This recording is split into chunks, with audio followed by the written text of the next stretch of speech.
What if you were vengeful and utterly unrestricted by the veil between the physical and the next dimension? That's exactly what Kate Batts had going for her. She was a spiteful old woman who believed that she had been cheated in a land purchase by John Bell, and was hell-bent literally on tormenting him and his children, or at least his favorite 12-year-old daughter, Betsy. On Kate's deathbed, she vowed to haunt the family of the Bells who had done her wrong.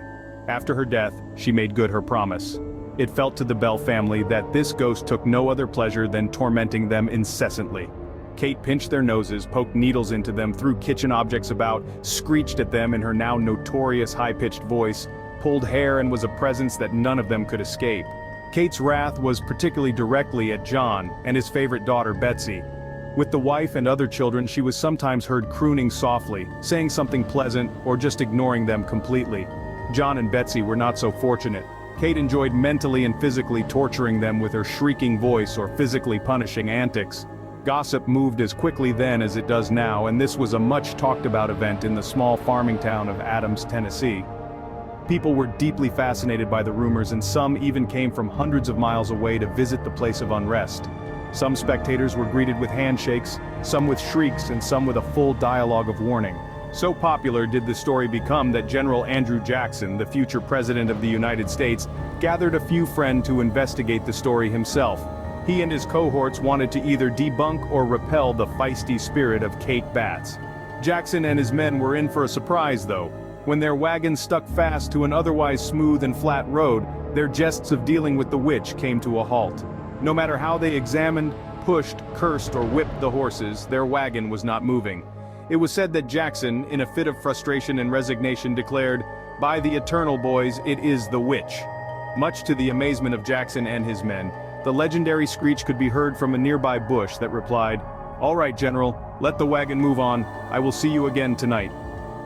Moments later, the wagon and horses were suddenly free to move about. There wasn't a person present that could account for the voice's owner or its whereabouts. Kate wasn't miserly in her haunting antics, and bestowed upon Jackson and his men the same torturous treatment as she had John and his daughter Betsy. Jackson's bed covers were repeatedly yanked from his body, and his men were delivered the same pinches and pokes as the family were. Jackson and his men realized they were no match for the Bell Witch, and hastily abandoned their adventure first thing in the morning. Ghosts never die, so it was not surprising that the haunting of Kate lasted the duration of John Bell's life. In fact, the ghost of Kate Batts was said to have been responsible for John's death. In October of 1830, John Bell was rumored to have suffered a stroke and taken ill. While he was bedridden, his family found him in a particularly bad state of stupor and position. Alarmed, his son ran to the medicine cabinet to fetch what he thought was his father's medicine. After administering it, the family heard the witch's glee as she victoriously declared she had poisoned John herself the night before with that vial, and this last dose was surely his undoing. True enough it was. The contents were later examined by a doctor and found to be very poisonous. Kate was not satisfied with death alone. She sang in merriment at John's graveside and was still heard singing happily as the last person hastily left.